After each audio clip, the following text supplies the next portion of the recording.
పెద్దలు గౌరవనీయులు మరి మీ అందరి అభిమాన నాయకుడు మాజీ శాసనసభ్యులు అన్నగారు శ్రీ ఆరూరి రమేష్ గారికి చక్కటి ఏర్పాట్లు చేసినందుకు వారికి హృదయపూర్వకంగా ధన్యవాదాలు. అట్లాగే ఈ జిల్లాకి హనుమకొండ జిల్లాకి అధ్యక్షత వహిస్తున్న గౌరవ పెద్దలు మాజీ చీఫ్ విప్ శ్రీ దాస్యం వినయ్ భాస్కర్ గారికి, అట్లాగే పెద్దలు జనగామ శాసనసభ్యులు పార్టీ ప్రధాన కార్యదర్శి శ్రీ పల్లా రాజేశ్వర్ రెడ్డి గారికి, మాజీ మంత్రివర్యులు పెద్దలు రాష్ట్ర ప్రధాన కార్యదర్శి శ్రీమతి సత్యవతి రాథోడ్ గారికి, గౌరవ మాజీ శాసనసభ్యులు మాజీ ఉప ముఖ్యమంత్రి పెద్దలు డాక్టర్ తాటికొండ రాజయ్య గారికి, గౌరవ మాజీ శాసనసభ్యులు పెద్దలు అన్న మరి గండ్ర వెంకటరమణారెడ్డి గారికి, గౌరవ హుజూరాబాద్ శాసనసభ్యులు తమ్ముడు శ్రీ పాడి కౌశిక్ రెడ్డి గారికి, గౌరవనీయులు రుణ విముక్తి కమిషన్ మాజీ అధ్యక్షులు సోదరులు శ్రీ నాగుర్ల వెంకటేశ్వర్లు గారికి, మన పార్లమెంట్ నుంచి 2023లో పోటీ చేసిన అన్న మాజీ జిల్లా పరిషత్ చైర్మన్ శ్రీ సుధీర్ కుమార్ గారికి, కూడా మాజీ అధ్యక్షులు గౌరవనీయులు శ్రీ మర్రి యాదవ్ రెడ్డి గారికి, రైతు బంధు సమితి మాజీ అధ్యక్షురాలు సోదరి శ్రీమతి లలితా యాదవ్ గారికి, మా తమ్ముడు ఎమ్మెల్సీగా వీరోచితంగా పోరాటం చేసిన తమ్ముడు శ్రీ ఏనుగు రాకేష్ రెడ్డి గారికి, అట్లాగే వేదిక పైన ఉన్న మరి ఈ నియోజకవర్గానికి ప్రత్యేకంగా ఈ ఎస్ఐఆర్ మరియు మెంబర్షిప్ కార్యక్రమానికి ఇన్ఛార్జిగా విచ్చేసిన తమ్ముడు యువ నాయకుడు ఉత్సాహవంతుడు మన వరంగల్ కార్పొరేషన్ మాజీ డిప్యూటీ మేయర్ శ్రీ మసూద్ గారికి, అట్లాగే మరి వివిధ డివిజన్ల అధ్యక్షులు గౌరవనీయులైన మాజీ కార్పొరేటర్లు గౌరవ పెద్దలు పేరు పేరున అందరికీ పత్రికా మిత్రులకు అందరికీ హృదయపూర్వకంగా నమస్కారాలు. ఈరోజు ఈ సమావేశం చూస్తూ ఉంటే మీరు క్రమశిక్షణగా పద్ధతిగా కూర్చున్న పద్ధతి చూస్తుంటే నాకిదేదో కార్యకర్తల సమావేశంలాగా లేదు. తెలంగాణ రణక్షేత్రంలో ఎప్పుడు ఎలక్షన్లు వస్తాయా, ఎప్పుడు కొదమ సింహాల్లాగా దుంకి మరి అటు కాంగ్రెస్ ఇటు బీజేపీని మట్టి గరిపిద్దామా అన్నట్టుగా ఉన్న కొదమ సింహాల్లాగా మీరందరూ కూడా కనబడతా ఉన్నారు. మామూలు విషయం కాదు. 2.5 సంవత్సరాలు అయింది మన పార్టీ అధికారం కోల్పోయి. కానీ పోయింది అధికారం మాత్రమే, ప్రజల అనురాగం పోలేదు, ప్రజల మమకారం పోలేదు. ఎక్కడికి పోయినా రాష్ట్రంలో ఈరోజు నేను మొన్న ఖమ్మం పోయినాను, నిన్న ఆదిలాబాద్ పోయాను, నిన్న రాజేంద్ర నగర్ పోయాను. ఎక్కడికి పోయినా ఇవాళ రాష్ట్ర వ్యాప్తంగా ఒక్కటే నినాదం మారుమోగుతా ఉన్నది. మోసకారి కాంగ్రెస్ పోవాలే, కేసీఆర్ తిరిగి రావాలే. నాకైతే రాష్ట్ర వ్యాప్తంగా ఉన్న పరిస్థితి చూస్తూ ఉంటే గెలుపు మన తలుపు తట్టడానికి సిద్ధంగా ఉన్న విషయం స్పష్టంగా కనబడతా ఉన్నది. ఎక్కడికి పోయినా ఆదిలాబాద్ టు అలంపూర్, పాలేరు నుంచి ఇక్కడ జహీరాబాద్ దాకా ఎక్కడికి పోయినా గులాబీ జెండా రెపరెపలే కనబడతా ఉన్నాయి. క్యాలెండర్ ఎప్పుడు మారుతుందా, ఎప్పుడు 2028 వస్తుందా, ఎప్పుడు తిరిగి కేసీఆర్ గారు ముఖ్యమంత్రిగా మళ్ళీ తెలంగాణను పట్టాలెక్కిస్తారా అనేదే ఇవాళ రాష్ట్ర వ్యాప్తంగా అందరూ కూడా చూస్తా ఉన్నారు. ఒకటి మీ పోరాటాలు, ఎక్కడికక్కడ మీరు చేస్తున్న కార్యక్రమాలు మరి ఇవాళ ప్రతి ఒక్కరిలో ఒక ధైర్యాన్ని నింపుతున్నది, కొండంత నమ్మకాన్ని కూడా నింపుతా ఉన్నది. క్షేత్రస్థాయి నుంచి మన పార్టీ కార్యకర్తలు రాష్ట్ర స్థాయి దాకా అందరూ కూడా మరి ప్రజల కోసం కష్టపడతా ఉన్నారు. వాస్తవాలు మాట్లాడుకోవాలి అంటే మీకు తెలుసు, 10 ఏళ్లు చక్కగా పరిపాలించుకున్నాం. 10 ఏళ్లు కేసీఆర్ గారి నాయకత్వంలో బ్రహ్మాండంగా మంచి కార్యక్రమాలు చేసుకున్నాం. ఇవాళ చూస్తే బాధ అనిపిస్తున్నది. అధికారం ఎవరికి శాశ్వతం కాదు. అధికారంలో ఎప్పటికీ మనమే ఉంటామని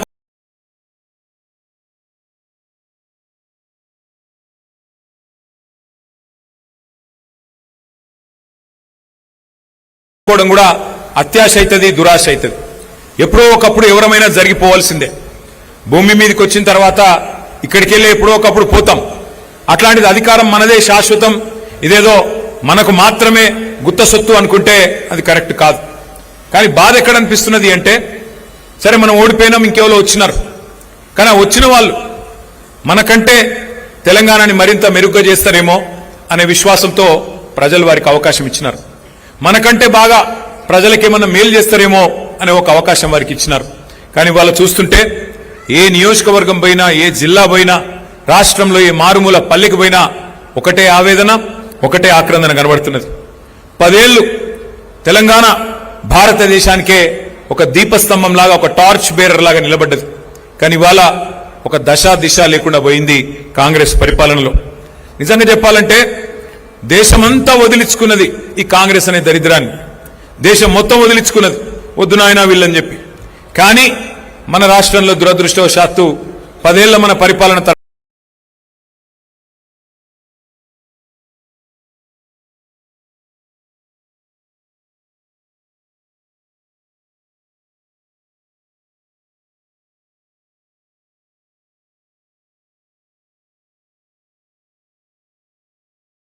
తర్వాత మరి వీళ్ళు చెప్పిన కల్లబొల్లి మాటలు, వీళ్ళు ఇచ్చిన కల్లబొల్లి హామీలు, 420 హామీలు, ఒకటి కాదు రెండు కాదు చెబితే చివరికి కొంతమంది సోదరులు నమ్మి వారిని గెలిపించి వారికి అవకాశం ఇచ్చినారు. కానీ ఇన్ని రోజులు దిక్సూచిలాగా నిలబడ్డ తెలంగాణ దేశానికి ఇవాళ దిక్కుతోచని పరిస్థితి ఎదుర్కొంటున్న మాట మన కళ్ళకు కనబడతా ఉన్నది. ఒక్కసారి గుర్తు తెచ్చుకోండి, ఎన్ని అంతులేని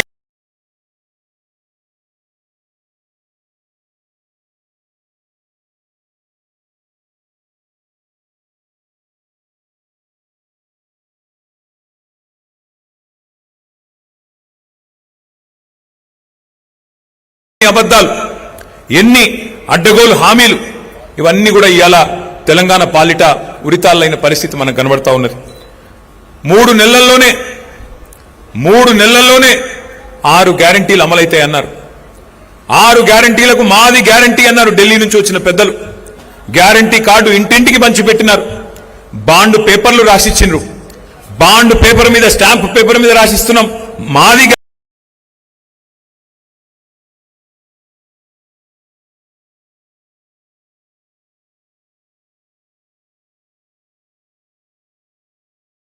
గ్యారంటీ అన్నారు. బాండ్ పేపర్లు భద్రంగా పెట్టుకోండి, 3 నెలలు గట్టిగా దాచిపెట్టుకోండి, 3 నెలల తర్వాత పథకాల వరద బారుతుంది అని చెప్పి మరి ఆ రోజు కల్లబొల్లి హామీలు. ఈరోజు పథకాల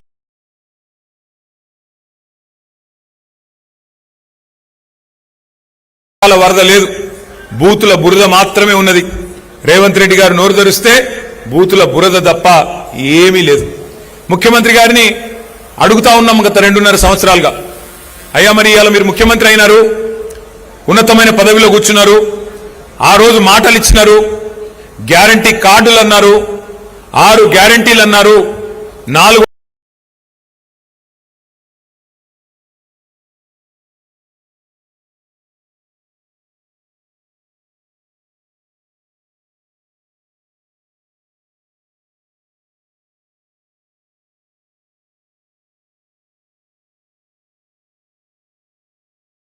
120 హామీలు ఇచ్చారు, 13 డిక్లరేషన్లు ఒక్కొక్క వర్గానికి చెప్పుకుంటూ పోయినారు. అన్ని 3 నెలలనే అమలు చేస్తా అన్నారు కదా, ఏమైందయ్యా ముఖ్యమంత్రి గారు అంటే ఇవాళ ముఖ్యమంత్రి గారు అంటున్నారు సిగ్గు విడిచి, ఏమంటున్నాడు, ఎంత కండలు తిరిగిన పహల్వానైనా, ఎంత కండలు తిరిగిన ఉస్తాదైనా 3 నెలలనే పిల్లలు పుట్టిస్తాడా అని ముఖ్యమంత్రి గారు స్వయంగా మాట్లాడుతున్నాడు. మనం చాలా మందిని చూసినాం ముఖ్యమంత్రుల్ని. ఎన్టీ రామారావు గారి నుండి మొదలు పెడితే చంద్రబాబు నాయుడు గారు, చెన్నారెడ్డి గారు, విజయభాస్కర్ రెడ్డి గారు, తర్వాత డాక్టర్ వైఎస్ రాజశేఖర రెడ్డి గారు, రోషయ్య గారు, కిరణ్ కుమార్ రెడ్డి గారు, ఎంతో మందిని చూసినాం. తర్వాత మన నాయకుడు కేసీఆర్ గారిని చూసినాం. మళ్ళీ ఇప్పుడు ఈయనను చూస్తా ఉన్నాం. ఎవరన్నా ముఖ్యమంత్రి ఆ ఉన్నతమైన పదవిలో ఉండి ఇంత దుర్మార్గంగా మాట్లాడిన వ్యక్తి ఎవరైనా ఉన్నారా? 3 నెలలనే అన్ని ఇస్తామని చెప్పి ఇవాళ గట్టిగా అడిగితే 3 నెలలనే పిల్లలు ఎంత కండలు తిరిగినోడైనా పుట్టిస్తాడా అంటున్నాడు రేవంత్ రెడ్డి. ఇవాళ నేను వర్ధనపేట వేదికగా రేవంత్ రెడ్డి గారికి వారికి అర్థమయ్యే భాషలోనే అడుగుతా ఉన్నా. 3 నెలల్లో పిల్లలు పుట్టరు మాకు కూడా తెలుసు, మాకు కూడా పిల్లలు ఉన్నారు, మాకు కూడా పెళ్ళయింది, మాకు కూడా పెళ్ళం ఉంది, మాకు అందరికీ తెలుసు 3 నెలల పిల్లలు పుట్టరని. మేమేం తెలివి తక్కువలం కాదు. కానీ ఇవాళ తెలంగాణ ప్రజలు అడుగుతున్నారు రేవంత్ రెడ్డి, 3 నెలల పిల్లలు పుట్టరు ఓకే, కానీ 30 నెలల్లో పుట్టకపోతే నిన్నేమనాలని నన్ను అడుగుతున్నా. నేను 30 నెలలు అయిపోయింది కదా,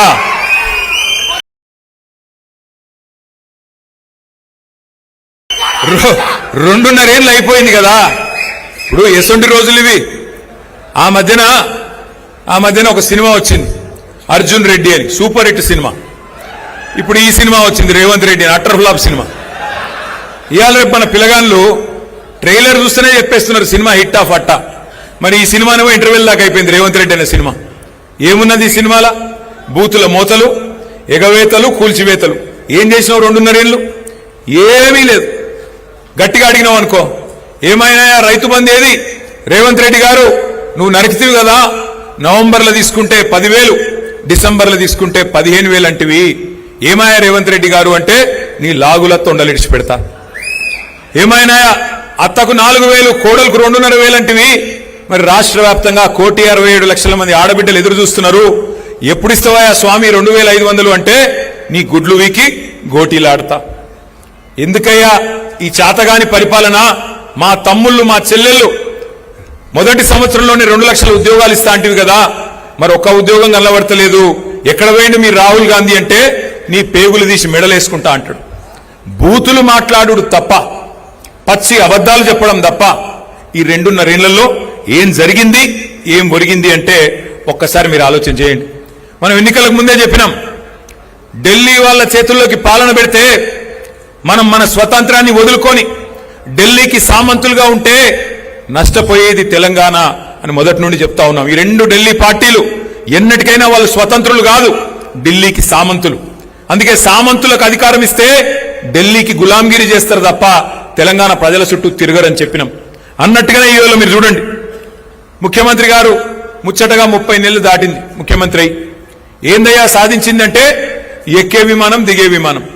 71సారి ఢిల్లీకి, 72సారి ఢిల్లీకి, 73సారి ఢిల్లీకి, తొందరలో శతదినోత్సవం 100వసారి ఢిల్లీకి. పోనీ 100 సార్లు పోయినావు, కనీసం 100 పైసలు తెచ్చినావా ఢిల్లీకి వెళ్ళి? తెచ్చుడు ఎక్కడిది? మొత్తం ఇచ్చేచ్చుడేనా? ఇచ్చొచ్చుడు తప్ప తెచ్చుడు లేదు. ఇవాళ రైతులకు సంచులు లేవు. మొన్న మొత్తం వరంగల్ అంతా తిరిగినాం, నర్సంపేట తిరిగినాం, మొత్తం జనగామ పోయినాం, అట్లాగే మధ్యలో మన వర్ధనపేట పోయినాం, పరకాల పోయినాం. ఎక్కడెక్కడ కొనుగోలు కేంద్రాలు ఉంటే అక్కడక్కడ పోయినా. లాస్ట్ టైం నేను వచ్చినప్పుడు ఎక్కడ కూడా రైతులు చెప్తున్న మాట ఒకటే, సార్ సంచులు లేవు, బారదాన్ లేదు, సుతిలు లేదు, నీళ్లు లేవు, ఏమి లేవు, కొనుగోలు కేంద్రాలు అడిగేటోడు లేడని చెప్తున్నారు. ఎక్కడ పోయినాయిరా సంచులు అని చెప్పి నేను దేవులాడినా. ఎక్కడ పోయినాయట? మొత్తం ఢిల్లీకి పోతున్నాయట. మంచిగా సంచులలో నిండా నింపి నెలకొక్కసారి పోయి ఆడ ఢిల్లీలో కప్పం కట్టి సామంతరాజు గారు రెన్యువల్ చేయించుకొని రావాలి. ఇది ఈరోజు తెలంగాణ పరిస్థితి. ఆలోచించండి మీరు కూడా, ఏం లాభం వచ్చింది కాంగ్రెస్ వచ్చిన తర్వాత? ఇవాళ తెలంగాణకు వచ్చిన లాభం ఏంది, తెలంగాణ ప్రజలకు జరిగిన మరి మేలేంది ఆలోచించవలసిన అవసరం ఉన్నది. రైతు బంధు బంద్ అయింది. నేను ఇక్కడ రైతు సంగ్రామ సదస్సు పెట్టి ఇదే వరంగల్లో మే 6 తారీఖు నాడు పోయిన మాసంలో మనందరం కూడా కలుసుకున్నాం. ఆ రోజు అడిగిన నేను రేవంత్ రెడ్డి గారిని, అయ్యా నువ్వే అంటివి కదా, కేసీఆర్ గారు చెప్పినారు రేవంత్ రెడ్డి గాని కాంగ్రెస్ ప్రభుత్వం వస్తే రైతు బంధుకు రామ్ రామ్ అవుతుందని చెప్పిండు. చెప్తే ఏమన్నాడు రేవంత్ రెడ్డి ఆ రోజు? మేమేమన్నా దిమాగ్ లేని వాళ్ళమా, మేమేమన్నా దివానగాళ్ళమా, రైతు బంధు ఎందుకు బంద్ అవుతుందా అని మాట్లాడిండు. ఇవాళ నేను అడుగుతా ఉన్నా రేవంత్ రెడ్డి గారిని, 3 సార్లు రైతు బంధు ఎగ్గొట్టినోని ఏమనాలి? మరి ఏమనాలో గదే అనాలి. ఒక మాట మనం ఆలోచించవలసిన అవసరం ఉన్నది. ఒక రైతు బంధు ఎగ్గొట్టడం మాత్రమే కాదు, ఆఖరికి యూరియా ఇచ్చే దిక్కులేదు ఈరోజు. కేసీఆర్ గారి పరిపాలనలో ఒక్క ఫోన్ కొడితే ఒక ఆటో అన్నకో ఆటో తమ్మునికో పొలం కాడికి వచ్చి యూరియా వేసిపోతుండే. ఇవాళ పరిస్థితి ఏంది? మళ్ళా యూరియా కోసం లైన్లలో నిలబడే రోజులు వచ్చినాయి. మా సత్యవతి రాథోడ్ గారు కూడా పోయి మన లైన్లో నిలబడ్డది, అక్క నాకు కూడా యూరియా కావాలి నా పొలానికి అని చెప్పి. ఒక పరిస్థితి ఇవాళ తెలంగాణలో కనబడతా ఉన్నది. ఈ 30 నెలల్లో జరిగిన వినాశనం, ఈ 30 నెలల కాంగ్రెస్ పరిపాలనలో చూస్తున్న విషాదం బహుశా ఎవరు కూడా ఊహించలేదు, ఎవరు కూడా కనీసం ఆలోచనలు కూడా రాలేదు. ఏమనుకున్నారు ప్రజలు? ఏమైతే రమేష్ పోతే ఇంకొక ఆయన వస్తాడు, ఏమున్నది పైన బటన్ ఒత్తితే కింద పైసలు పడుతూనే ఉంటాయి అని ప్రజలు కూడా అనుకున్నారు. రైతు బంధు అర్థం కాలే, కేసీఆర్ చేసిన పని అర్థం కాలే, 24 గంటల కరెంటు మర్చిపోయే పరిస్థితి. కానీ ఇవాళ ఒక్కొక్కటిగా అన్ని గుర్తొస్తున్నాయి. అందుకే నేను రమేష్ అన్నకు చెప్పిన, అన్న ఏం నష్టం లేదు, మనకేం వచ్చిన ఇబ్బంది లేదు. ఎందుకంటే అప్పుడప్పుడు గాడిదని చూస్తేనే గుర్రం విలువ కూడా తెలుస్తుంది ప్రజలకు, గాడిదల్ని చూస్తేనే గుర్రం విలువ ఏందో కూడా తెలుస్తుంది, చీకటిని చూస్తేనే వెలుగు విలువ కూడా అర్థమవుతుంది. అప్పుడప్పుడు తెలియాలి, లేకపోతే ఏమవుతుంది? అన్ని ఉత్తగానే వస్తున్నాయి. కేసీఆర్ ఇంట్లోకెళ్ళి ఇస్తుండా, ఇంకొక ఆయన ఇంట్లోకెళ్ళి ఇస్తుండా, ఎవ్వరు ఇంట్లోకెళ్ళి ఇయ్యరు. అందరం ప్రజల సొమ్ముకు ధర్మకర్తలం. ఎవరైనా ఆ ఉన్న 10 పైసలు ఎట్లా వంచాలి, దేనికి పెట్టాలి, పేదవాన్ని ఎట్లా చూసుకోవాలనే చూసుకుంటాం. మనమేమో పేదవాన్ని చూసుకున్నాం, ఆయననేమో పెద్దవాళ్ళని నరుచుకుంటున్నాడు, కమిషన్లు దండుకుంటున్నాడు, ఢిల్లీలో పోయి కప్పాలు కడుతున్నాడు. అందుకే నేను అనేది, కేసీఆర్ గారి పరిపాలనలో తెలంగాణ అంటే సంక్షేమానికి, సకల రంగాల అభివృద్ధికి చిరునామాగా ఉండేది. కానీ ఇవాళ తెలంగాణ సకల సంక్షోభాలకు కేర్ ఆఫ్ అడ్రస్ గా మారింది. మరి ఈరోజు మనం ఒక మాట గుర్తు చేసుకోవాలి. ఎంత హీనమైన మాట అంటే, ఎక్కడన్నా ఏ నాయకుడైనా ఏం చెప్తాడు, నీకెవరయ్యా ఆదర్శం పరిపాలనలో అంటే ఒక శ్రీరాముడు అని చెప్తారు, ఒక శ్రీకృష్ణుడు అని చెప్తారు, ఒక దేవుడు గురించి చెప్తారు. కానీ రేవంత్ రెడ్డి గారు ఎట్లున్నారు, ఎవరయ్యా నీకు ఆదర్శం అంటే ఒక నరకాసురుడు, ఒక రావణాసురుడిని మించిన హిట్లర్ ఈయనకు ఆదర్శం అట. హిట్లర్ ఐ డెమాలిస్ట్ లైక్ ఎనీథింగ్, సుశీరాన్ని ఎంత బాగా గులగొట్టినో అని చెప్పి బెంగళూరుకు పోయి గప్పాలు చెప్తున్నాడు రేవంత్ రెడ్డి. అంటే ఆయన వినాశకరమైన ఆలోచన విధానానికి ప్రతీక. హిట్లర్ను ఆదర్శంగా తీసుకునే వాడికి ఏం చెప్తాం మనం, ఏమని అడుగుతాం మనం? అందుకే నేను మిమ్మల్ని అనేది, ఇవాళ దేశం మొత్తం మన వైపే చూస్తా ఉన్నది. తెలంగాణలో ఈ దిగజారిన రాజకీయం, తెలంగాణలో ఈ తీవ్రమైన దాష్టికం ఏదైతే జరుగుతున్నదో రైతాంగం మీద ఏం జరగబోతున్నది అని చెప్పి మొత్తం దేశం మన వైపే చూస్తా ఉన్నది. అబద్ధాలను నమ్మి ప్రజలు ఇచ్చిన తీర్పు, దానికి ఫలితం ఈ మార్పు. అందుకే ఇవాళ దేశం మొత్తం చూస్తున్నది. ఇందిరమ్మ రాజ్యం అంటే ఇంటింటా సంక్షోభం అని అందరికీ అర్థమైంది.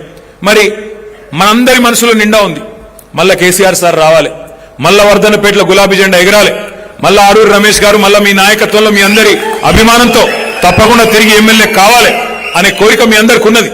కానీ కోరిక కేవలం మనసులో ఉంటే సరిపోదు. గట్టిగా మనం పనిచేస్తేనే, గట్టిగా మనం ముందుకు వస్తేనే రేపటి రోజున ఫలితం కూడా వచ్చే అవకాశం ఉంది. వాళ్ళ రైతులు తీవ్ర సంక్షోభంలో ఉన్నారు. రైతు బంధుకు రామ్ రామ్, రైతు బీమా కూడా కనీసం కడతలేడు. 7,600 మంది రైతులకు రైతు బీమా కూడా వచ్చిన పరిస్థితి లేదు. యూరియా దొరుకుతలేదు, కరెంటు చక్కగా వస్తలేదు. ఆఖరికి ఇక పంటల కొనుగోలు అయితే నాకంటే బాగా మీకు తెలుసు. కానీ మీకు ఒక మాట చూపెట్టాలి, నేను కూడా ఒక వీడియో తెచ్చిన. పంటల కొనుగోలు విషయంలో కాంగ్రెస్ పార్టీ ప్రతిపక్షంలో ఉన్నప్పుడు ఏం చెప్పింది, వ్యవసాయం గురించి ఏం చెప్పిందో ఒక్కసారి ఆ వీడియో ప్లే చేయాలని మా తమ్ముళ్ళని నేను కోరుతా ఉన్నా.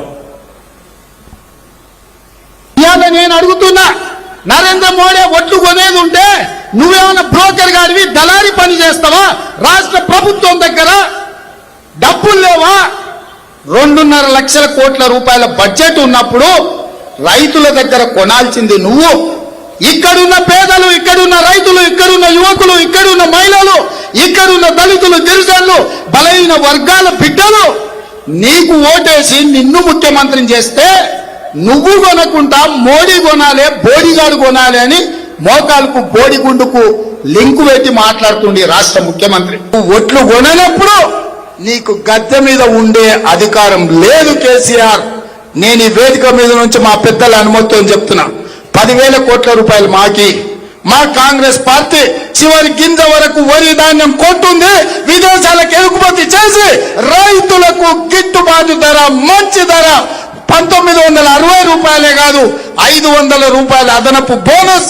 ఛత్తీస్గఢ్ లో ఎట్లయితే మా భూపేష్ బఘేల్ ముఖ్యమంత్రి ఇస్తుండో 500 రూపాయల అదనంగా బోనస్ ఇస్తాం. ఇప్పుడు ఏం మాట్లాడినో విన్నారా?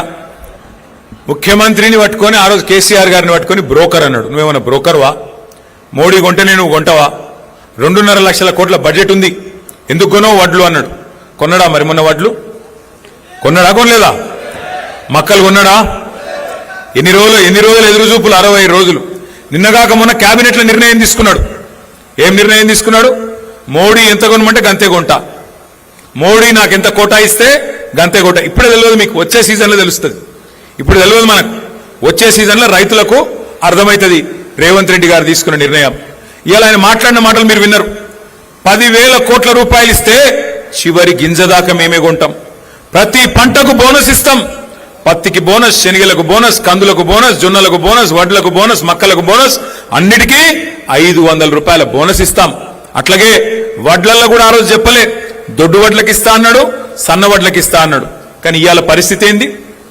దేనికన్నా బోనస్ వస్తుందా? బోనస్ బోగస్ అయిపోయింది. వడ్లు కొనుడు లేదు, మక్కలు కొనుడు లేదు, పంటలు లేదు. ఆఖరికి మోడీ చెప్పినట్టు ఆయన ఎంత కొనమంటే ఎంత కోటా ఇస్తే అంతకే కొంటా అంటున్నాడు ముఖ్యమంత్రి రేవంత్ రెడ్డి. మరి అలా నేను కూడా అనొచ్చు, నువ్వు బ్రోకర్వా అని నేను కూడా మాట్లాడచ్చు. కానీ నేనేమంటున్నా అంటే దయచేసి మీరు ఆలోచించండి. ఇట్లాంటి దుర్మార్గమైన ముఖ్యమంత్రి, రైతులను ఏడిపిస్తున్న ముఖ్యమంత్రి, ఆయనను ఎన్ని రకాలుగా తిట్టినా తప్పు లేదు. కానీ సంస్కారం అప్పుడప్పుడు అడ్డం వస్తుంది. ఎందుకంటే ఆయన కూర్చున్న కుర్చీ వేస్తుంటుంది. కాబట్టి నేను ఆయన ఏం తిట్టను. కానీ ఒకటి మాత్రం అడుగుతా, మరి అలా రేవంత్ రెడ్డి గారు మోడీ ఏదైతే కోటా ఇస్తాడో ఆ కోటా మందమే నేను కొంటా అంటున్నావు. మరి నువ్వేం చేస్తావు? కేసీఆర్ గారు ఉన్నప్పుడు యూరియా చక్కగా ఇచ్చిండు, కేసీఆర్ గారు ఉన్నప్పుడు విత్తనాలు టైంకి ఇచ్చిండు, కేసీఆర్ గారు ఉన్నప్పుడు నాట్లు వేసేటప్పుడే రైతు బంధు పడ్డది. కానీ నువ్వు వచ్చిన తర్వాత ఇలా రైతు బంధు టైంకు యూరియా దొరకదు, విత్తనాల సరఫరా పోలీస్ స్టేషన్లల్లా, మరి ఆఖరికి పంటల కొనుగోలు మోడీ ఎంత చెప్తే అంతకే చేస్తా అంటున్నావు. మరి నువ్వెందుకున్నావు? నీ దగ్గర మరి ఇంత పెద్ద బడ్జెట్ ఎందుకు? నువ్వెందుకు? నీకు ఆ పదవి ఎందుకు అని నేను అడుగుతా ఉన్నా. ఈ సందర్భంగా ఒక మాట మాత్రం పక్కా, కేంద్రం మీద ఇన్ని రోజులు డైలాగులు కొట్టిండు, చివరి గింజ దాకా కొనకపోతే యుద్ధం చేస్తా పొడి చేస్తా అన్నాడు మొన్న ముఖ్యమంత్రిగా. ఇంతకుముందు చెప్పిన మాటలేమో ప్రతిపక్షంలో ఉన్నప్పుడు 2021-22లో చెప్పిండు. ఈ మధ్యన 4 డైలాగులు కొట్టిండు, అవి కూడా మీకు చూపెడతా. ముఖ్యమంత్రిగా కొట్టిన డైలాగులు పెట్టాలమ్మా. ఇది ముఖ్యమంత్రిగా మాట్లాడుతున్నా. ఈనాడు కిషన్ రెడ్డి గారికి విజ్ఞప్తి చేస్తున్నా, తక్షణమే తెలంగాణ రాష్ట్ర ప్రభుత్వం సేకరించిన ఓట్లు తడిసిన ధాన్యంతో సహా కేంద్ర ప్రభుత్వంతో కొనిపించాలి. మా మొక్కలు, మా జొన్నలు, మా పొద్దుతిరుగుడు ఇత్తనాలు కేంద్ర ప్రభుత్వం కొనుగోలు చేయాల్సిందే. ఆ బాధ్యత కిషన్ రెడ్డి గారు తీసుకోవాల్సిందే. తడిసినవైనా మిగతావైనా మొక్కలైనా ఈ ఇత్తనాలు కొనాలన్నా లేకపోతే ఈ ధాన్యం కొనాలన్నా కేంద్ర ప్రభుత్వం ముందుకు రావాలి. పంటల కొనుగోలు కూడా ఇందాక ఉత్తమ్ గారు చెప్పినట్టుగా కేంద్ర ప్రభుత్వం యొక్క విధి విధానాలకు అనుగుణంగానే తెలంగాణ రాష్ట్రంలో కూడా భవిష్యత్తు పంటల కొనుగోళ్లు ఉంటాయి. కేంద్ర ప్రభుత్వం యొక్క విధి విధానాలకు అనుగుణంగానే తెలంగాణ రాష్ట్రంలో కూడా భవిష్యత్తు పంటల కొనుగోళ్లు ఉంటాయి. అందుకే ఈనాడు కిషన్ రెడ్డి ఏమన్నాడు మొన్న? చివరి గింజ దాకా కొనాలి, కొనకపోతే కిషన్ రెడ్డి సంగతి చూస్తా, కేంద్ర ప్రభుత్వ సంగతి చూస్తా, ఇది చేస్తా అది చేస్తా అని చెప్పి తీస్మార్ ఖాన్ డైలాగులు కొట్టిండు మొన్నటిదాకా. ఇప్పుడేమంటున్నాడు? లేదు కేంద్రం మీద యుద్ధం చేస్తా పొడి చేస్తా నరికేస్తా అన్నాడు. ఇలా అదేం లేదు, ఆఖరికి నువ్వు ఎంత అంటే అంతనే బాంచనని చెప్పి ఇలా బుడ్డర్ ఖాన్ మాటలు మాట్లాడుతున్నాడు రేవంత్ రెడ్డి. అందుకే నేను అనేది, మనమే మళ్ళీ విజృంభిస్తే తప్ప, మనమే మళ్ళీ కదం దొక్కితే తప్ప ఈ ప్రభుత్వం మారదు, వాళ్ళ ఆలోచన విధానం మారదు. ఒక మాట మాత్రం నేను మీకు చెప్పాలా, ఇవాళ ఏ కాంగ్రెస్ వాడైనా, మీ ఎమ్మెల్యే నాగరాజ్ అయినా రేవంత్ రెడ్డి అయినా అందరూ ఒకటి అబద్ధం నేర్చుకున్నారు, మంచి డైలాగ్ నేర్చుకున్నారు. ఏమైందా పథకాలు ఎందుకు అమలు చేస్తలేరు అంటే, మొత్తం అప్పులపాలైపోయింది, ఆగమైపోయింది, మేమేం చేస్తాం, మా చేతిలో షిప్ ఉన్నది, ఏం చేయాలి, ఏడికెళ్ళి చేయాలి అని మాట్లాడుతున్నారు. ఒక మాట దయచేసి మీరందరూ కూడా మనసుకి ఎక్కించుకోవాలి, ఊర్లలో చెప్పాలి, చర్చ పెట్టాలి. ఎస్ అనుకుందాం, ఒక్క నిమిషం నువ్వు మీరు చెప్పే అబద్ధం ఒక్క నిమిషం నిజమే అనుకుందాం. కేసీఆర్ అప్పుల పాలు చేసిపోయిండు అంటారు మీరు. వెనకటికి ఎవడో ముఖం బాగా లేకపోతే అద్దం బల్ల కొట్టుకున్నాడట. అట్లా వీళ్ళు కూడా పాలన చేతగాక, పరిపాలించేది చేతగాక, నడిపే దమ్ము లేక, పథకాలిచ్చే తెలివి లేక ఇలా కేసీఆర్ గారిని బదనాం చేస్తున్నారు. కానీ ఒక నిమిషం మీరు చెప్పేది నిజమే అనుకుందాం, దబ్బన నిజమే అనుకుందాం. ఏం చేసిండు మరి కేసీఆర్ గారు? అప్పు చేసి 2,80,000 కోట్ల అప్పు చేసిండు కేసీఆర్. ఏం చేసిండు అంటే 1,00,000 కోట్ల రూపాయలు రైతుల ఖాతాల్లో డైరెక్ట్ గా వాళ్ళ ఖాతాలలోనే వేసిండు కేసీఆర్. స్వాతంత్ర భారతదేశ చరిత్రలో ఏ నాయకుడు చేయలే. 11 సార్లు రైతు బంధించి 70 లక్షల రైతుల ఖాతాల్లో 73,000 కోట్లు వాళ్ళ ఖాతాల్లోనే డైరెక్ట్ గా, వాళ్ళు అడగకుండా, దరఖాస్తు పెట్టకుండా, దండం పెట్టకుండా, దఫ్తర్ కోకుండా డైరెక్ట్ గా వాళ్ళ ఖాతాల్లో వేసిన ఒకే ఒక్క నాయకుడు కేసీఆర్. 2 సార్లు రుణమాఫీ చేసిండు లక్ష. రెండిటి కలిపితే 29,000 కోట్లు. అంటే ఒక రుణమాఫీ, ఒక రైతు బంధు కలిపితేనే 1,02,000 కోట్లు రైతుల ఖాతాల్లో వేసిన నాయకుడు కేసీఆర్. అట్లాగే మొత్తం 24 గంటల కరెంటు మనకిచ్చేతందుకు రైతులకు కాంగ్రెస్ ఉన్న నాడు కరెంటే దిక్కులేదు. మరి అట్లాంటిది కేసీఆర్ గారు వచ్చిన తర్వాత 50,000 కోట్ల రూపాయలు, సంవత్సరానికి 5,000 కోట్ల రూపాయలు చొప్పున ఉచిత కరెంటుకు రైతులకు ఇవ్వడానికి 50,000 కోట్లు ఖర్చు పెట్టిండు. ఇంకొక 1,00,000 కోట్ల రూపాయలు కేసీఆర్ గారు మరి మన రాష్ట్రంలో ఉన్న విద్యుత్ పంపిణీ వ్యవస్థను మంచిగా చేసేందుకు పెట్టిండు. అంటే ఒక రైతులకు కరెంట్ ఇచ్చేందుకే 1,50,000 కోట్లు. అవును, కేసీఆర్ అప్పు చేసిండు. ఏం చేసిండు? రైతులకు బ్రహ్మాండంగా కాళేశ్వరం అనే ప్రాజెక్టు కట్టి 40 లక్షల ఎకరాలకు నీళ్లిచ్చి తెలంగాణలో ఒక్క రంగారెడ్డి మహబూబ్ నగర్ జిల్లా తప్ప 8 జిల్లాలకు ఇవాళ కాళేశ్వరంతోని నీళ్ల వల్ల లాభం జరిగింది. హైదరాబాద్ తాగునీటితో సహా కాళేశ్వరం ప్రాజెక్టు వల్ల 1,00,000 కోట్లు పెడితే 8 జిల్లాలకు లాభం జరిగింది, పాత 8 జిల్లాలకు. అట్లాగే కేసీఆర్ అప్పు చేసిండు, నిజమే అనుకుందాం. 1022 గురుకుల పాఠశాలలు పెట్టిండు కేసీఆర్. 1 కాదు 2 కాదు, మన పిల్లలకు 6.5 లక్షల మంది పిల్లలకు ఒక్కొక్క పిల్లోడి మీద 1,20,000 రూపాయలు ఖర్చు పెట్టి వాళ్లకు మంచి విద్యాబుద్ధులు నేర్పించిండు కేసీఆర్. అవును, కేసీఆర్ అప్పు చేసిండు. ఏం చేసిండు? 14 లక్షల మంది పిల్లలకు, ఆడపిల్లలకు ఒక మేనమామలాగా కళ్యాణ లక్ష్మి, షాదీ ముబారక్ పేరు మీద ఒక్కొక్కరికి 1,00,000 రూపాయలు ఇచ్చి లగ్గం చేసిండు కేసీఆర్. అవును, కేసీఆర్ అప్పు చేసిండు. 15 లక్షల మందికి ఆడపిల్ల పుడితే 13,000, మగపిల్లగాడు పుడితే 12,000 రూపాయలు ఇచ్చిండు కేసీఆర్. అవును, కేసీఆర్ అప్పు చేసిండు. చేసి ఏం చేసిండు? 200 రూపాయల పెన్షన్ను 2,000 చేసిండు. 46 లక్షల మందికి పెన్షన్లు ఇచ్చిండు కేసీఆర్. కేసీఆర్ అప్పు చేస్తే ఇంకా చెప్పమంటే ఇంకో గంట చెప్తా. జిల్లాలు కట్టించిండు, కలెక్టరేట్లు కట్టించిండు, కొత్త కమిషనరేట్లు కట్టించిండు, బ్రహ్మాండంగా కొత్త పంచాయతీలు చేసిండు, తాండాలను పంచాయతీలు చేసిండు, కొత్త రెవెన్యూ డివిజన్లు, కొత్త మున్సిపాలిటీలు, కొత్త మండలాలు. కేసీఆర్ గిన్ని చేసిండు 10 ఏళ్లలో. నేను రేవంత్ రెడ్డిని అడుగుతున్నా, రైతు వేదికలు కట్టిండు కేసీఆర్. నువ్వేం చేసినావు? 2.5 ఏళ్లలో 4 లక్షల కోట్లు అప్పు చేసిండు రేవంత్ రెడ్డి. 4 లక్షల కోట్లు. కేసీఆర్ 10 ఏళ్లలో 2,80,000 కోట్లు అప్పు చేస్తే ఈయన 2.5 ఏళ్లలో 4 లక్షల కోట్లు అప్పు చేసిండు. మనం 10 ఏళ్లలో చేసిన దానికంటే 1.5 రెట్లు ఎక్కువ చేసిండు. మరి ఏమైంది 4 లక్షల కోట్ల అప్పు? ఎవల జేబులకు పోయింది? రైతు బంధు పెంచినవా? పెన్షన్ పెంచినవా? ఆడపిల్లలకు 2,500 ఇస్తాను ఇచ్చినవా? ఏం పని చేసినావు? మరి నిరుద్యోగులకు నిరుద్యోగ భృతి 4,000 ఇస్తాను ఇచ్చినవా? ఎవలకిచ్చినావు? స్కూటీలు ఇస్తాను ఇచ్చినవా? కొత్త చెరువు కట్టినవా? కొత్తగా ఒక్క పని చేసినవా?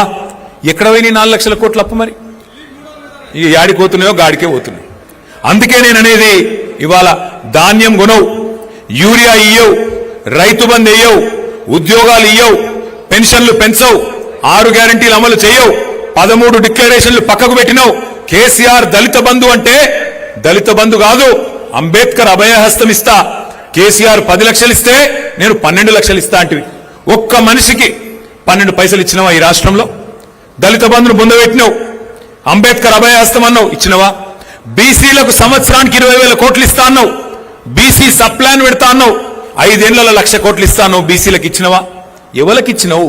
మైనారిటీ సప్లాన్ అంటివి, ఇంకేదో చేస్తా అంటివి, ఏం చేసినవు?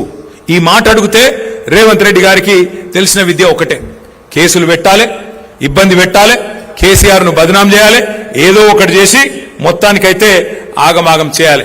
కానీ నేననేది ఒకటే, వర్ధన్నపేట అయినా తెలంగాణలోని ఏ పేట అయినా ఇవాళ ప్రజలు ఒకటే టైం కోసం ఎదురు చూస్తా ఉన్నారు. ఎప్పుడు కుర్చీ మడత పెట్టి రేవంత్ రెడ్డిని, కాంగ్రెస్ పార్టీని ఎప్పుడు తరిమి తరిమి తరిమి తరిమి కొట్టాలని చెప్పి ఎదురు చూస్తా ఉన్నారు. ఆ ఎదురు చూపులు ఫలించే రోజు ఎంత దూరం లేదు, తొందరలోనే వస్తుంది. ఎక్కువ రోజులు ఏం లేదు, సగం టైం అయిపోయింది. ఇంకా ఒక 18 నెలలు మనం కష్టపడితే 16-18 నెలలు, ఆఖరి సంవత్సరం ఎట్లాగో ఎలక్షనే, 2028 మొత్తం ఎలక్షనే, ఆ సంవత్సరం ఏమి ఉండదు. ఇక ఆ తర్వాత కాంగ్రెస్ వాళ్ళు అధికారంలోకి వెళ్ళి దిగిపోయిన తర్వాత, రేవంత్ రెడ్డి గారు పదవిలోకి వెళ్ళి దిగిపోయిన తర్వాత, నేను ఇవాళ చెప్తున్నా, రాసి పెట్టుకోండి, రేవంత్ రెడ్డి మాజీ ముఖ్యమంత్రి అయిన తర్వాత ఆయన పక్కకెళ్ళి పోతుంటే కూర్చున్న కుక్క కూడా లేవదు. ఆ పరిస్థితి వస్తుంది. ఇవాళ ఏదో అధికారం ఉంది కాబట్టి నడుస్తున్నది డ్రామా, గాని రేపటి రోజున కూర్చున్న కుక్క కూడా నేను చూసి లేవది. గా పరిస్థితి తెచ్చుకుంటా ఉన్నావు నువ్వు. నేనేదో కోపంతోనో బాధతోనో చెప్తలేను, ఏదో అసూయతోనో చెప్తలేను, ఉన్న వాస్తవాన్ని చెప్తా ఉన్నా. ఇంకొక మాట కూడా నేను చెప్తున్నా, యాద పెట్టుకోండి, ఇది మనకు ఒక రకంగా అధికారం పోయి మంచే జరిగింది. ఎందుకంటే కుండ వలిగితే వలిగింది కానీ కుక్క బుద్ధి తెలిసిందన్నట్టు అయింది. ఇవాళ ఎవడు మనోడు, ఎవడు నిజమైన కార్యకర్త, నిజమైన తెలంగాణ బిడ్డ, ఎవడు నిజమైన కేసీఆర్ బిడ్డ ఇవాళ తెలిసింది. అందుకే నేను మీకు మాటిస్తా ఉన్నా, పోయిన 10 ఏళ్లు కొన్ని తప్పులు జరిగినాయి, నేను ఒప్పుకుంటా. కార్యకర్తలు, ఉద్యమకారుల విషయంలో మనం ప్రభుత్వంలో పడి నీళ్లు ఇయ్యాలి, కరెంట్ ఇయ్యాలి, మనం తెలంగాణను పట్టాలెక్కియాలి, నెంబర్ 1 చేయాలి, అదే ఆగంలో ఉరికినాం. సొంత ఇల్లు కట్టుకుంటే ఎట్లయితే ఒక తదేక దీక్షతో పనిచేస్తామో అట్లా పనిచేసినాం. ఎందుకంటే కష్టపడి తెచ్చిన రాష్ట్రం, మన నాయకుడు ప్రాణాలు మరి పనంగా పెట్టి తెచ్చిన రాష్ట్రం, ఈ రాష్ట్రాన్ని నవ్వేటోన్ ముంగట జారిపట్టేట్టు చేయొద్దు అని చెప్పి 10 ఏళ్లు తపస్సు లెక్క అభివృద్ధి యజ్ఞం చేసినాం. కానీ నేను మీకు మాట ఇస్తున్నా, వచ్చే 5 ఏళ్ళు అట్లుండదు. వచ్చే 5 ఏళ్ళు కార్యకర్తల అభివృద్ధి లక్ష్యంగా, కార్యకర్తలను మంచిగా చూసుకోవడమే లక్ష్యంగా పనిచేస్తాం. ఇదేదో మీ సప్పట్ల కోసం ఇంకో దానికోసం నేను చెప్తలేను. నేను ఎందుకు చెప్తున్నా అంటే 25 ఏళ్లు నిండింది పార్టీ. ఇంకొక 25 ఏళ్లు, ఇంకో 50 ఏళ్లు పార్టీ ఉండాలంటే మూల స్తంభాలు మీరు, నిలబెట్టేది మీరు. నేనైనా రమేష్ అన్నైనా మేము ఇక్కడ నిలబడి ఉపన్యాసం ఇవ్వగలుగుతామో 100 మందిని కలవగలుగుతాం. కానీ గ్రామ గ్రామాన కేసీఆర్ గారి పేరు చెప్పి కేసీఆర్ గారిని గట్టిగా కాపాడుతున్నది, మాకు కొండంత విశ్వాసాన్ని ఇస్తున్నది మీరు.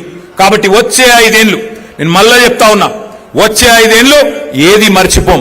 మనని ఇబ్బంది పెట్టినోని మర్చిపోం, మన మీద కేసులు పెట్టినోని మర్చిపోం, అట్లాగే మనతో నిలబడ్డోళ్ళని కూడా మర్చిపోము. తప్పకుండా నేను చెప్తున్నాను, కేసీఆర్ సార్ అంత మంచోన్నైతే కాదు. వచ్చే 5 ఏళ్లు చిట్టినాయుడికి ఆయన బృందానికి సినిమా చూపెట్టే బాధ్యత నాది. పక్కా ఇడిసిపెట్ట. రిటైర్ అయినా, పారిపోయినా, సప్త సముద్రాల అవతల దాక్కున్నా ఎవడెవడైతే మా కార్యకర్తలను సతాయించిండో ఒక్కొక్కని లెంకులాడి దేవులాడి తెచ్చి మీ ముంగట నిలబెట్టే బాధ్యత నాది. వదిలిపెట్టే సమస్య లేదు. ఇది నేనేదో ఊరికే చెప్పట్లేదు, గుర్తు పెట్టుకోండి. కానీ మళ్ళీ రమేష్ అన్న వాళ్ళని తీసుకొని రావద్దు, అన్న ఇవి మంచోడేనే అని మళ్ళీ తీసుకురావద్దు. ఎవడు లాగానో, ఎవడు దొంగనో, ఎవరి రంగేందో, రుచేందో, ఎత్తేందో, పొడువేందో అందరికి అర్థమైంది. అందుకే గట్టిగా ఉండాలి. ఇయ్యాల ఎవరైతున్నారో నికార్సుగా వాళ్ళే నాయకులు. మీరే ఎంపీటీసీలు కావాలి, మీరే జెడ్పీటీసీలు కావాలి, మీరే కార్పొరేటర్లు కావాలి, మీరే కథానాయకులు కావాలి, మీరే రేపు రాష్ట్రాన్ని నడపాలి, మీ జిల్లాని నడపాలి అని నేను కోరుతా ఉన్నా. దయచేసి మరి ఆ పరిస్థితి రావాలి, మళ్ళా కేసీఆర్ ముఖ్యమంత్రి కావాలి అంటే ఏం చేయాలి? 2 పనులు చేయాలి. మనం ఏం చేయాలి? ఒకటి, తప్పకుండా మన మెంబర్షిప్ కార్యక్రమాన్ని సీరియస్ గా తీసుకోవాలి. అందులో మరి చాలు చేయరా మెంబర్షిప్ కార్యక్రమాన్ని థ్యాంక్ యూ. మెంబర్షిప్ కార్యక్రమాన్ని మనందరం కూడా సీరియస్ గా తీసుకుందాం. మీకు తెలుసు, మనకు పోయినసారి మనం మెంబర్షిప్ చేస్తే దగ్గర 60 లక్షల మంది సభ్యులైనారు. కానీ కేసీఆర్ గారు ఏమన్నారంటే ఈ 60 లక్షల మంది 70 లక్షల మంది అట్లా కాదు, రాశి కంటే వాసి ముఖ్యం. ఏ బూత్ లో అయినా సరే ఒక 10 నుంచి ఒక 20-25 మంది గట్టిగా కొట్లాడే దమ్మున్న నాయకులు ఉంటే చాలు. ఎందుకంటే ఒక బూత్ లో ఉండేది 1000 ఓట్లు. ఊరందరినీ చుట్టుకొచ్చి ఊరందరినీ సంజాయించేందుకు ఒక మంచి దళం ఉండాలి. కానీ మనకి ఇంతమంది ఉన్నారు, అంతమంది ఉన్నారు, 200 ఉన్నారు, 500 ఉన్నారు, అది లెక్క కాదు. అందుకే మంచి మెంబర్షిప్ యాప్ తయారు చేసినాం. అది ఎట్లా అంటే ఇదివరకేమో మీకు పుస్తకాలు ఇచ్చేది.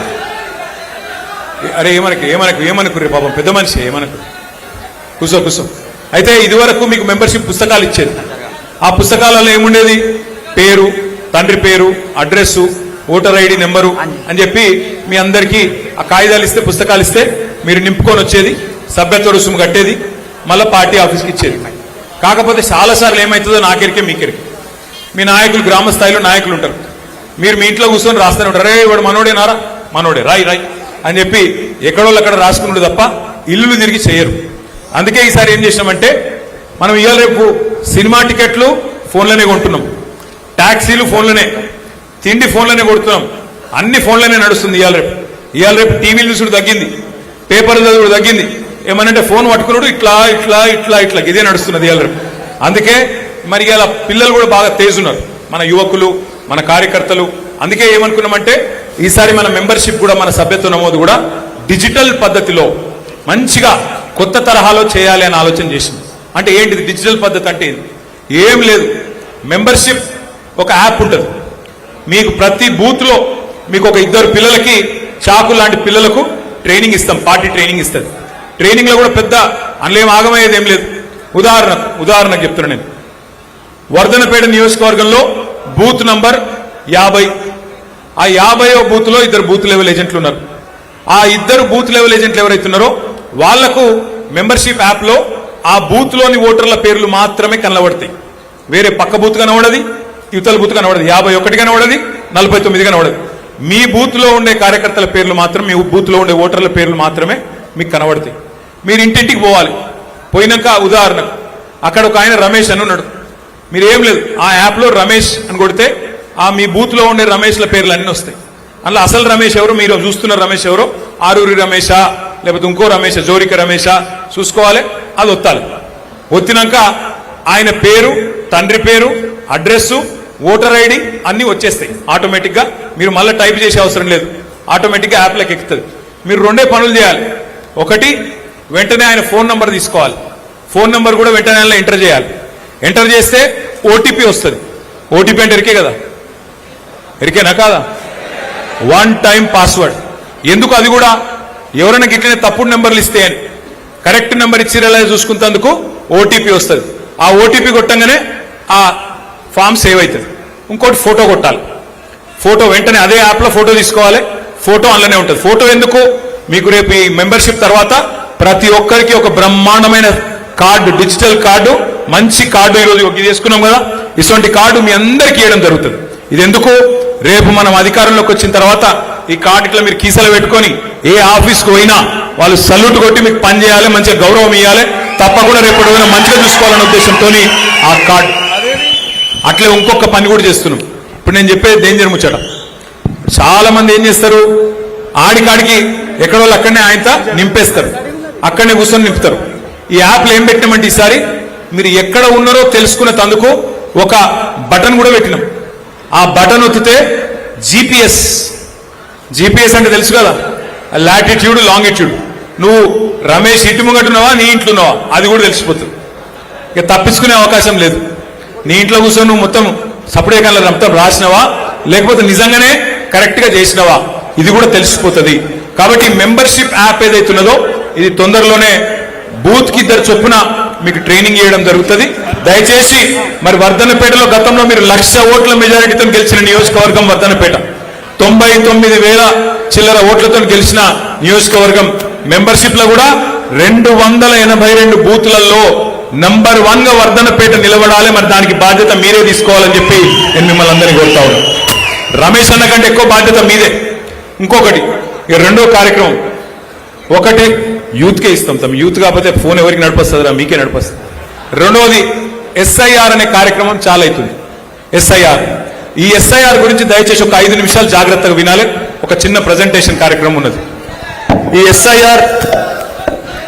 ఎస్ఐఆర్ అంటే ఏంది, ఎస్ఐఆర్ అంటే ఏంది ఒక్కసారి ఆ స్క్రీన్ చూడాలి, మీరు అక్కడ చూడాలి. జర దయచేసి అందరు కూడా ఒక 5 నిమిషాలు జర మీరు అడ్డమట్టు ఉండకూడతాం, కూర్చొని ఆడికే పోన్నా సరే, నన్ను అటు పోమంటారు అటే పోతాయి. ఎస్ఐఆర్ అనే కార్యక్రమం ఏంటిది, ఆ స్క్రీన్ దయచేసి ఒక 10 నిమిషాలు, ఒక 5-10 నిమిషాలు ఒడగొట్టుకుందాం. జర దయచేసి అందరు కూడా శ్రద్ధ పెట్టాలి. ఈ ఎస్ఐఆర్ అంటే ఏంది? ఎస్ఐఆర్ అంటే ఇదేదో కొత్త విషయం కాదు, బ్రహ్మ పదార్థం కాదు. ఎస్ఐఆర్ అంటే స్పెషల్ ఇంటెన్సివ్ రివిజన్. ఓటర్ లిస్టును జల్లెడ పట్టే కార్యక్రమం, ఓటర్ లిస్టును వడవోసే కార్యక్రమం ఎస్ఐఆర్. ఇందులో ఏం లేదు, 4 విషయాలు, ఇందులో ముఖ్యమైన విషయాలు. ఎస్ఐఆర్ అనేది మరి మీకు డౌట్ రావచ్చు, అరే ప్రతి సంవత్సరం కూడా మనం ఓటర్ లిస్టులో మార్పులు చేర్పులు ఉంటాయి కదా, కొత్తగా ఎవరికన్నా 18 ఏళ్ళు నిండితే వాళ్ళ పేరు రాసుకోవచ్చు కదా, మరి ఇదేం కార్యక్రమం అని చెప్పి మీకు అనుమానం రావచ్చు. ప్రతి సంవత్సరం జనవరి 1 నాడు ఎవరోళ్ళకు 18 ఏళ్ళు నిండుతాయో వాళ్ళ పేర్లు రాయించుకోవచ్చు. కానీ దీని ప్రత్యేకత ఏంటి అంటే ఇది ఇంటింటికి అధికారులు వస్తారు. ప్రతి సంవత్సరం మనం పోయి రాయించుకోవాలి అధికారుల దగ్గరికి, కానీ ఈసారి అట్లా కాదు, ఇంటింటికి అధికారులు వస్తారు. మరి నెక్స్ట్ స్లైడ్, అసలు నెక్స్ట్ స్లైడ్. ఎస్ఐఆర్లో ప్రత్యేకత ఏంటి అంటే భారతదేశంలో ఎస్ఐఆర్ మొదటిసారి జరుగుతలేదు. ఇదివరకు 13 సార్లు జరిగింది, ఈసారి జరిగేది 14వ. లాస్ట్ టైం ఎప్పుడు జరిగింది అంటే మన దేశంలో, మన రాష్ట్రంలో, మన జిల్లాలో 2002లో జరిగింది. మళ్ళా ఇప్పుడు జరుగుతూ ఉన్నది, 24 ఏళ్ల తర్వాత ఇప్పుడు జరుగుతుంది. మరి ఇప్పుడు ఏం జరుగుతుందంటే నెంబర్ 1, 2002లో ఆ రోజు ఉన్న ఓటర్ లిస్ట్, అప్పుడు వర్ధన్నపేట కాన్స్టిట్యున్సీ ఈ రోజున్న వర్ధన్నపేట కాన్స్టిట్యున్సీ కాదు, అప్పుడు జనరల్ సీట్ ఉండే, అప్పుడు ఆంధ్రప్రదేశ్ రాష్ట్రం ఉండే, ఇప్పుడు తెలంగాణ. అప్పటి వర్ధన్నపేట వేరు, ఇప్పటి వర్ధన్నపేట వేరు. కాబట్టి అప్పటి ఓటర్ లిస్టు, ఇప్పటి ఓటర్ లిస్టు రెండు పక్కపక్కన పెట్టుకొని అధికారులు 25 తారీఖు లోపల పోల్చి చూసుకుంటారు. అంటే మీకు 2002లో ఉదాహరణకి ఇప్పుడు ఆరూరి రమేష్ గారు ఉన్నారు. ఆరూరి రమేష్ గారికి 2 పిల్లలు, ఒక బాబు, ఒక పాప.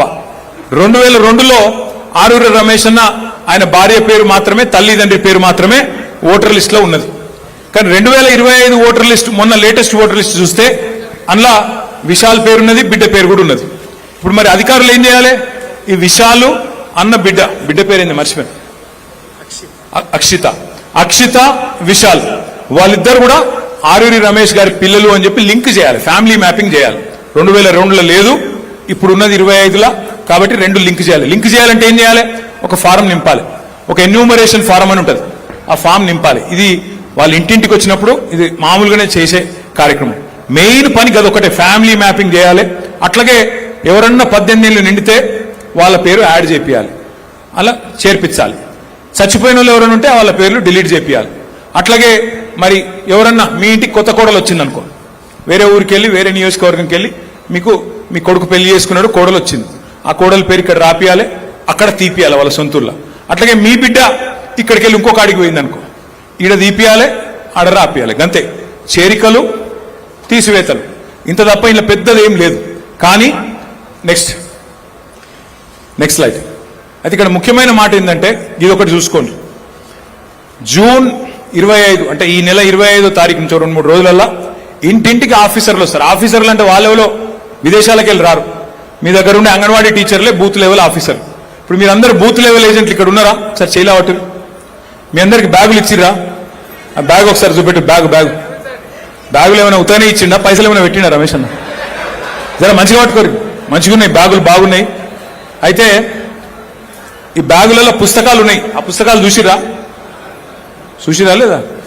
ఒక పని చేయండి, బ్యాగ్ మంచిగా కొంటపోయి ఇంట్లో అల్మార్లో పెట్టుండ్రి, మళ్ళా పొరపాటును కూడా తీసుకురాకురి.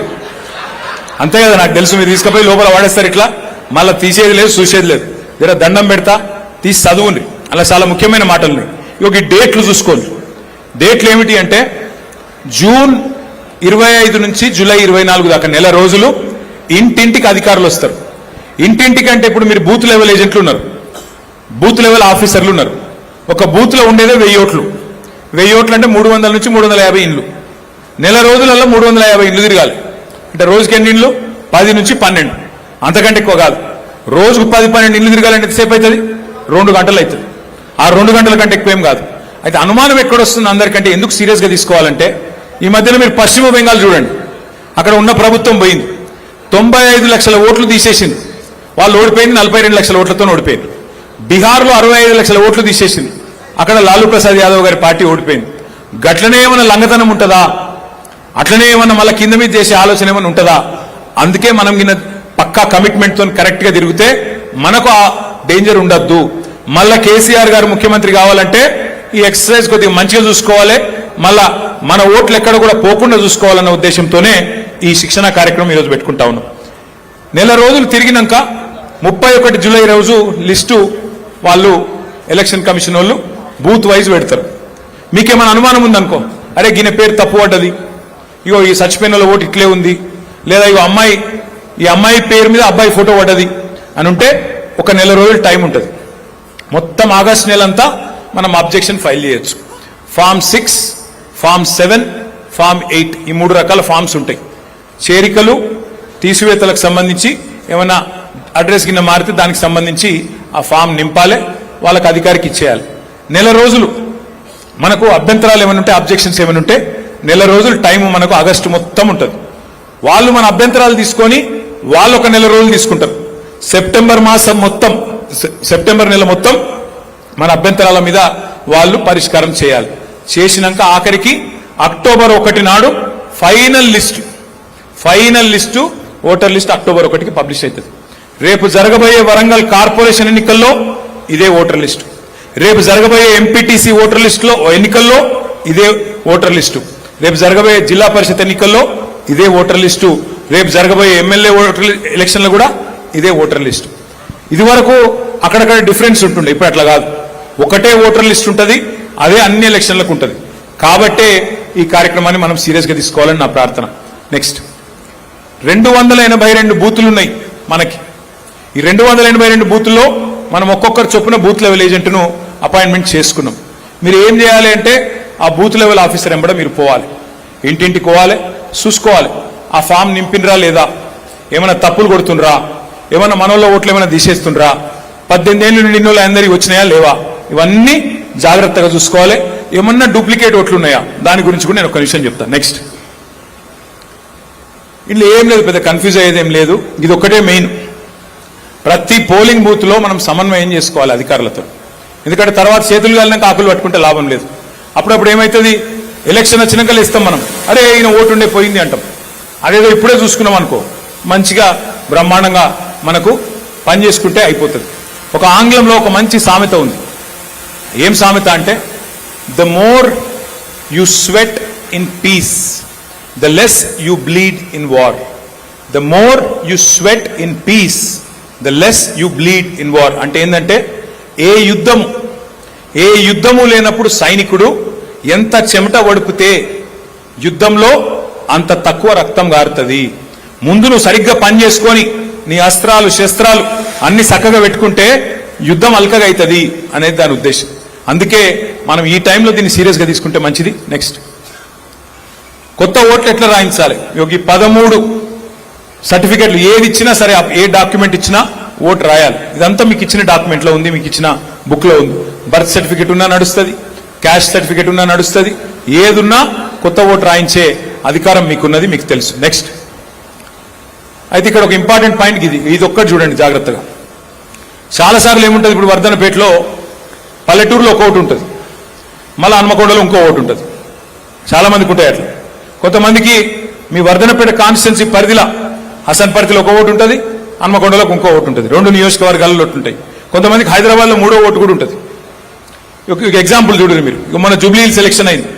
జూబ్లీ హిల్స్లో ఇది నిజమైన ఎగ్జాంపుల్, ఓటర్ లిస్టులకెళ్ళి తీసుకున్నాం. ఇది ఒక అమ్మాయి ఉన్నది లావణ్య, ఆమె భర్త పేరు శ్రీనివాస్. ఆమెకు 5 ఓట్లు ఉన్నాయి. 2 జూబ్లీ హిల్స్ ఉన్నాయి, ఒకటి ముషీరాబాద్ కాన్స్టిట్యున్సీలు ఉంది, ఇంకోటి అంబర్పేటలో ఉంది, ఇంకోటి ఖైరతాబాద్లో ఉంది. మీ వర్ధనపేటలో కూడా ఈ లిస్టు ఎంతమందికి ఇట్లా అనుమానాస్పదమైన డబల్ ఓట్లు ఉన్న వాళ్ళు ఎంతమంది ఉన్నారు, ఆ లిస్టు నా దగ్గర ఉంది. నేను ఆ లిస్టు తీసుకొని మన ఆరూరు రమేష్ అన్నకి ఇస్తా.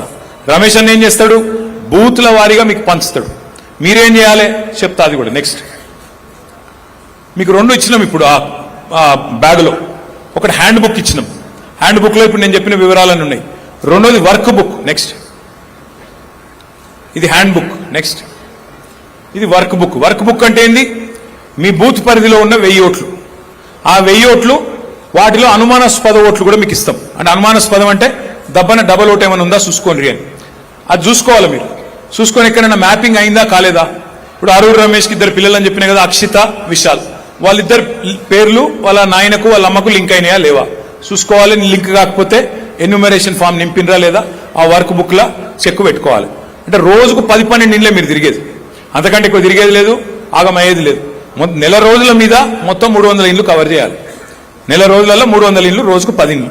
ఆ 10-12 ఇండ్లు తిరిగి ఈ కార్యక్రమం చక్కగా చేసుకుంటే, మొత్తం పర్ఫెక్ట్గా చేసుకుంటే మనకు తిరుగులేదు. లాస్ట్ లైఫ్ ఇది ఇంపార్టెంట్ పాయింట్. ఇది మేరా బూత్ మజ్బూత్ అంటే నేను వర్ధనపేట గెలవాలి, కేసీఆర్ సార్ సీఎం కావాలి అనుకొని డైలాగులు కొడితేనో ఉపన్యాసాలు కొడితేనో కాదు.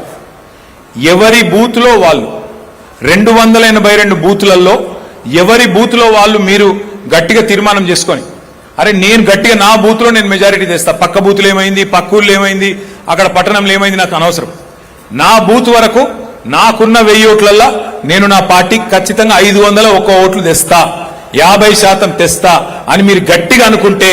ఎందుకంటే నేను చాలాసార్లు చూసిన, చాలా మంది నాయకులు ఏమంటారు, అరే నేను రాష్ట్ర స్థాయి నాయకుడిని, నేను అంతర్రాష్ట్ర నాయకుడిని, నేను జాతీయ నాయకుడిని, నేను జిల్లా నాయకుడిని, నేను కాన్స్టిట్యున్సీ లెవెల్ నాయకుడిని, నేను నా బూత్లో తిరుగుతాను అంటారు. అరే నీ బూత్లో గెలవకపోతే, నీ బూత్లో మెజారిటీ లేకపోతే నువ్వు ఎంతలావు నాయకుడు అయితే నాకేం? నువ్వు ఇంట గెలిచి రచ్చ గెలవాలనా లేదా? ముందు నీ బూత్లో మెజారిటీ తేవాలనా లేదా? తేకపోతే నువ్వు ఎంత పార్టీ నాయకుడు అయితే నాకేం చెప్పు. అందుకే నేను అంటున్నా, మీరు 282 బూతులలో ఏ బూతుల్లో ఆ బూత్లో గట్టిగా కూర్చొని మరి తీర్మానం చేసుకొని గట్టిగా ఈసారి గులాబీ జెండాకు నా బూత్లో నేను మెజారిటీ తెస్తా, నా బూత్లో నేను మెంబర్షిప్ లో కూడా నెంబర్ 1 ఉంటా అని మీరు గట్టిగా అనుకుంటే తప్పకుండా కేసీఆర్ గారు ముఖ్యమంత్రి అవుతారు. మళ్ళా మీ అందరి దయతోని రమేష్ అన్న మళ్ళీ ఒక్కసారి అసెంబ్లీకి వస్తాడు. కాబట్టి మిమ్మల్ని అందరినీ ప్రార్థించేది, మిమ్మల్ని అందరినీ కోరేది, నేల విడిచి సాము చేయకండి. మీ బూత్లల్లో మెంబర్షిప్ మంచిగా చేసుకోండి, మీ బూత్లలో ఎస్ఐఆర్ కార్యక్రమం జాగ్రత్తగా నిర్వహించుకోండి. తప్పకుండా మీ అందరికీ కూడా నేను మళ్ళీ ఒకసారి చెప్తా ఉన్నా, ఈసారి గవర్నమెంట్ వచ్చినాక ఇదివరకు తిరిగి ఏమైనా చిన్న చిన్న పొరపాట్లు తప్పులు జరిగింటే వాటిని మాత్రం పూర్తి స్థాయిలో అన్ని సవరించుకుంటాం. మీ బాగోగులు మీ సంక్షేమమే లక్ష్యంగా పనిచేస్తాం. తెలంగాణను తిరిగి పట్టాలెక్కిస్తామని చెప్పి మీ అందరికీ కూడా విజ్ఞప్తి చేస్తూ పేరు పేరున ఓపికగా విన్నందుకు ధన్యవాదాలు తెలియజేస్తూ అన్ని పిడికిలు లేవాలి. జై తెలంగాణ, కేసీఆర్ గారి నాయకత్వం, జై తెలంగాణ.